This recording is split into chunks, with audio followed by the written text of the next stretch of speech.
नमस्कार दोस्तों, आज हम बात करेंगे ऋषि दयानंद की दिनचर्या के बारे में और उससे हम लाभ कैसे उठा सकते हैं। ऋषि दयानंद सुबह 3 बजे उठते थे। क्यों? क्योंकि वो रात को जल्दी सो जाते थे, 10 बजे सो जाते थे। अगर आप 10 बजे सोओगे तो आप 3 बजे उठ सकते हो।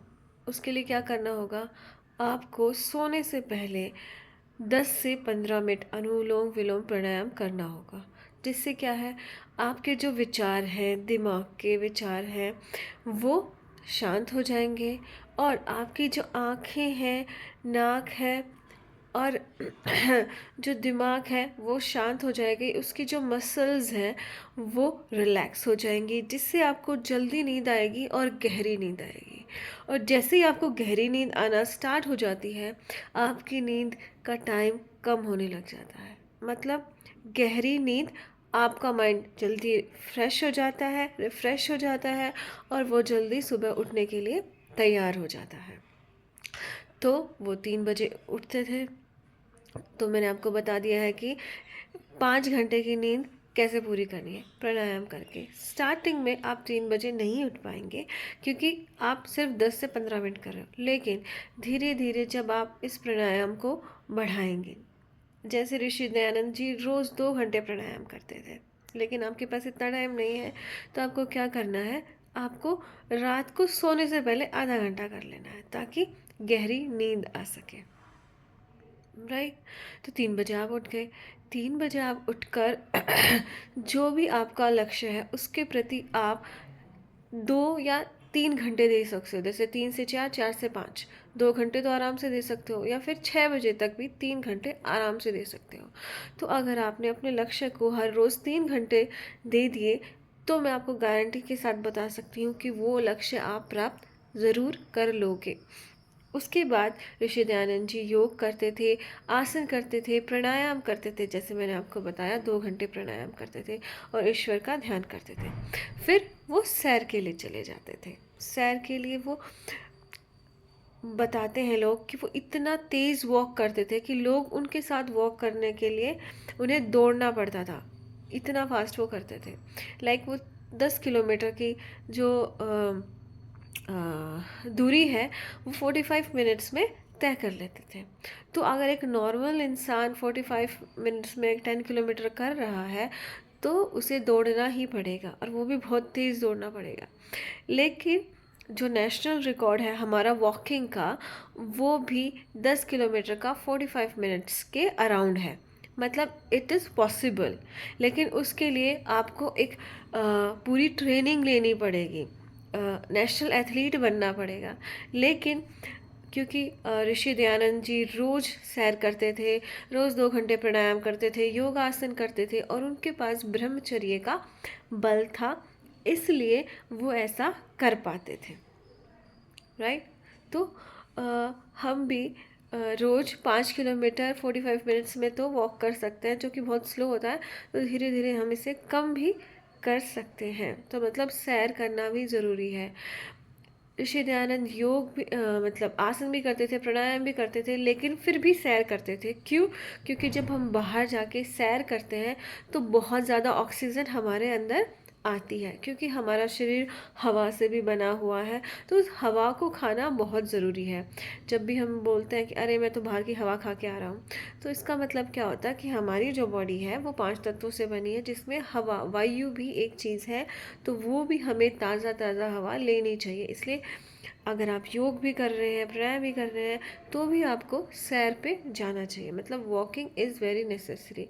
लेकिन ऐसे नहीं कि पॉल्यूटेड जगह पे जाओ। आप सुबह की सैर बहुत अच्छी होती है, क्योंकि उसी टाइम एक हल्की हल्की सूरज की रोशनी होती है, जिसमें जिस टाइम बहुत ही ज़्यादा अच्छा फोटोसिंथेसिस होता है।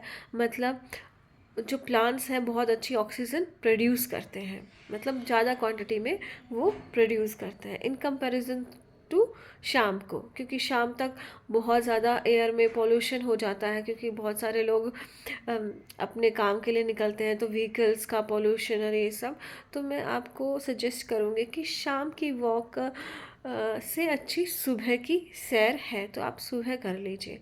लेकिन अगर आप एक ऐसे एरिया में रहते हो जैसे सरकारी क्वार्टर्स हैं, वहाँ पे बहुत ज़्यादा पेड़ होते हैं, तो वहाँ पे तो शाम को भी ऑक्सीजन रहती है, तो आप शाम को भी जा सकते हो अगर आपके पास सुबह टाइम नहीं है।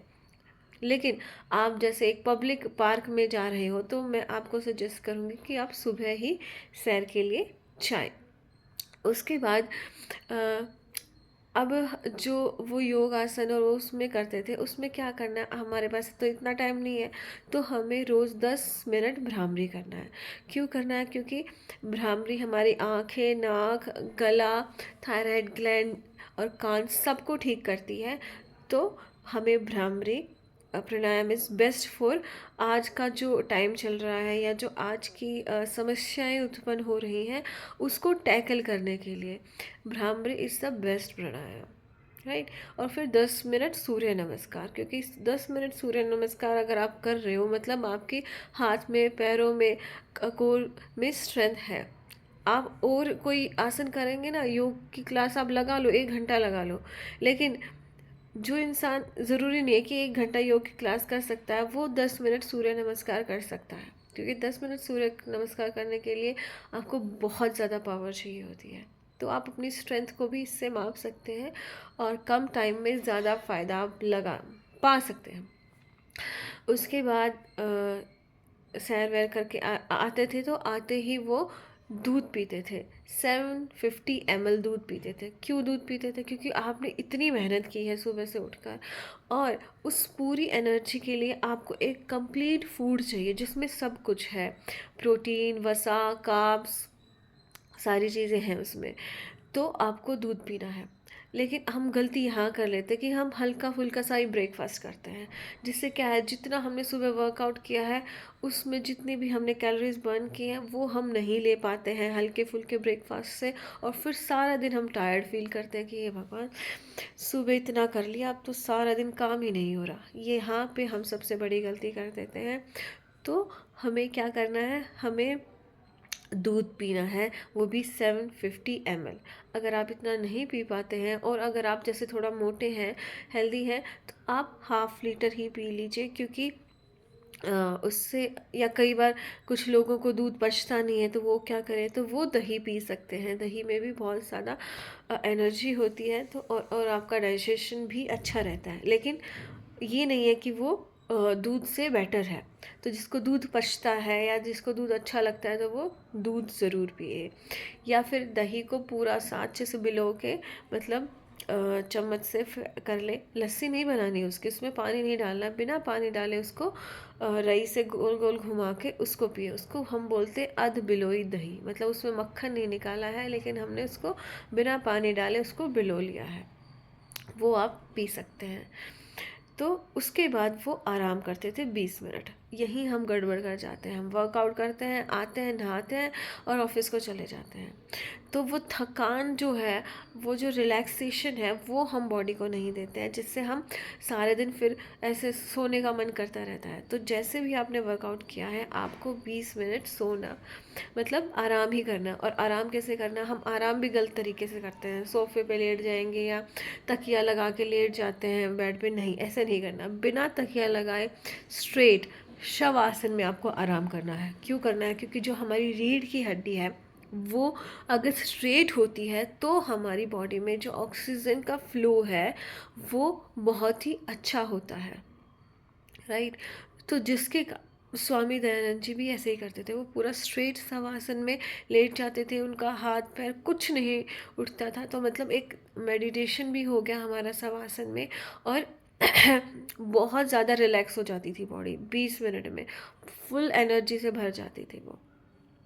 तो वो हमें करना है। उसके बाद वो नहाते थे, नहा के वो खाना खाते थे। अब कुछ लोग क्या करते हैं, पहले आते कुछ खा लेते हैं, दूध की बात अलग है, जो खाना है प्रॉपर खाना है। क्योंकि देखिए, आपको पूरा दिन एनर्जी से भर के रखना है, तो आपको सुबह अच्छा खाना ही खाना पड़ेगा। अगर आप नहीं खाओगे तो वही पूरे दिन एनर्जी लेस रहोगे, काम अच्छे से नहीं होगा और फिर रात को भर भर के खाओगे आप, क्योंकि भूख लगी हुई है। वो कुछ किसी टाइम तो शरीर मांगेगा ना कि भाई एक टाइम तो मुझे अच्छे से खाने दे।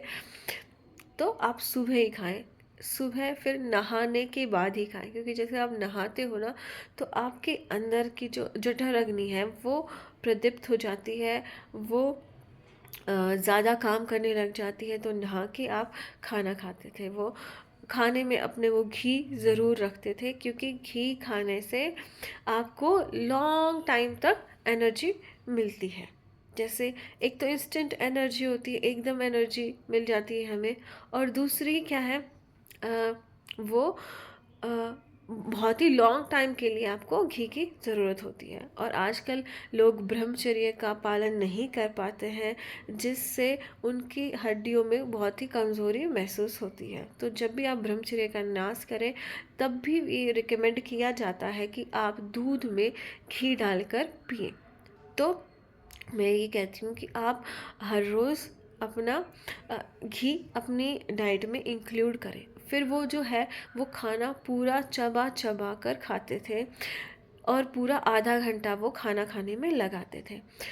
क्यों ऐसा करना चाहिए? क्योंकि देखिए, जब हम चबा चबा के खाते हैं, थोड़ा टाइम लेके खाते हैं, तो हम ज़्यादा खाना नहीं खा पाते हैं, और हमारे माइंड को ये हो जाता है कि हाँ, मैंने बहुत सारा खाना खा लिया, तो वो भूख अपने आप ही शांत हो जाती है।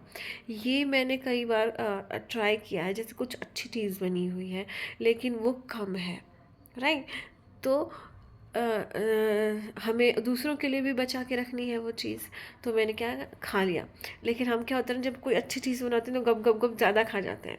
तो वो मान लीजिए मैंने खा लिया, तो मैं क्या करती हूँ, मैं वेट करती हूँ, मेरा मन करता है कि और खा लेनी, मैं थोड़ा देर वेट करती हूँ फिर और खाऊंगी। तो मैं वो वेट करती हूँ। तो वेट करने से क्या है ना, वो धीरे धीरे धीरे धीरे भूख अपने आप ही शांत हो जाती है, क्योंकि उसको टाइम लगता है। हमारी भूख को 24 मिनट्स लगते हैं हमारी माइंड को सेट होने में कि हाँ, मैंने खाना खा लिया। तो अगर आप 30 मिनट्स लगा रहे हैं खाना खाने में, तो वो बहुत ही अच्छी चीज़ हो जाएगी। और जितना आप चबा चबा के खाओगे, हमारे जो स्टमक को है, उस हमारे इंटेस्टाइन्स को है, काम कम करना पड़ेगा फूड डाइजेस्ट करने के लिए। तो चबा चबा के खाएं, चबा चबा के खाने से आपके मोटापे का भी सॉल्यूशन आपको मिल जाएगा, क्योंकि फूड डाइजेस्ट ही नहीं हो रहा है ना। मोटा कौन है इंसान? वो ज़्यादा नहीं खाता, लेकिन वो क्यों मोटा होता है? क्योंकि वो पचा नहीं पाता, और जब वो पचा नहीं पाएगा तो वो बॉडी में ही वो चीज़ रह जाती है। उसके बाद वो क्या करते थे, जैसे ही उन्होंने भोजन किया तो वो लेफ़्ट साइड सो जाते थे। मतलब जो आपका नेफ लॉस नॉस्ट्रल है वो ऐसे होना चाहिए, राइट? राइट नॉस्ट्रल आपका ऊपर होना चाहिए। तो राइट नॉस्ट्रल से आप सांस लेने लग जाते हो, जो जिस तरफ हर्ट है वो साइड नीचे हो जाती है, तो ब्लड फ्लो में भी बहुत ही अच्छा रहता है, और सूर्य नाड़ी आपकी एक्टिवेट हो जाती है, कि जो कि राइट नॉस्ट्रल में होती है, और आपका फूड जल्दी पचना स्टार्ट हो जाता है। तो वो लेफ़्ट साइड सो जाते थे 10 मिनट। अब आप यहाँ बोलेंगे कि वज्रासन में क्यों नहीं बैठ रहे? तो अगर आपको वज्रासन में बैठना है तो आप वज्रासन में भी बैठ जाओ। अगर आप के पैरों में ज़्यादा दर्द रहता है तो वज्रासन में बैठ जाओ। लेकिन कुछ महिलाएं हैं जिनके घुटनों में दर्द रहता है, वो नहीं बैठ पाती हैं, तो वो क्या है, वो लेफ़्ट साइड पे आप सो सकते हो। उसके बाद वो पूरा दिन अपना स्वाध्याय, अपना काम और शंका समाधान करते रहते थे। शंका समाधान मतलब लोग उनके पास अपनी समस्याएं लेके आते थे, अपने सवाल लेके आते थे, और उनका वो समाधान करते थे। आपको क्या करना, फिर आप नौकरी पे चले जाते हो या आप कोई भी अपना घर का काम करते हो, और बाद में आप आप भी शंका समाधान करने का प्रयास कीजिए। जैसे कि आप देखिए, आज मेरे घर में क्या समस्या आई कि मेरी बेटी ने मेरी बात नहीं मानी, या फिर आज खाना बनाने में देरी हो गई, या फिर आज मेरी मम्मी को बुखार हो गया, या फिर आज अ, पत्नी को बहुत ही ज़्यादा खांसी आ रही थी, उसकी क्या वजह हो सकती है। तो घर में जितनी भी छोटी छोटी समस्याएं हैं, या आपके ऑफिस में कुछ छोटी छोटी समस्याएं हैं, तो वो आप एक पूरा लिखिए और उसका समाधान सोचिए। अगर आपको समाधान नहीं मिल रहा है तो आप ध्यान कीजिए, आप ईश्वर से उसका समाधान ढूंढिए, या फिर जो हमारे वेद हैं, मनुस्मृति है, उनमें भी उनकी सारी चीज़ का समाधान मिलता है, तो आप वो कीजिए। तो आज के लिए इतना ही। आशा करती हूँ आपको वीडियो पसंद आई होगी। धन्यवाद।